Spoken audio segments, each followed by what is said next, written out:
I'm talking about lot of youngsters. Don't hurry to get in to a relationship, to a friendship.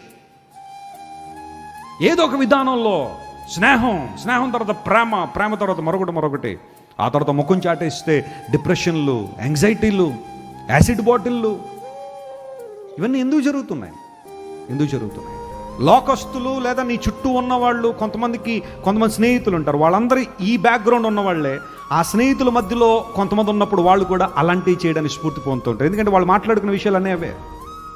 అందును బట్టి అక్కడున్న ఆ యవన బిడ్డలు వాళ్ళని చూసి అలాంటి స్ఫూర్తే, ఓహో వీళ్ళందరూ ఇలాగే కదా ఉన్నారు, నేను కూడా ఇలా చేస్తే బాగోదా, నేను కూడా ఇలా చెయ్యలేమో అన్నట్టుగా ఆలోచన విధానంలో నడిపించేస్తే. లేఖనం సెలవిస్తూ ఉంది, దేవుడు నిన్ను బలపరిచినప్పుడు, ఏలియా దేవుని ఆత్మ ద్వారా బలపరిచినప్పుడు లోకస్తుల కన్నా ఏం చేశాడు చెప్పండి? వేగంగా పరిగెత్తాడు.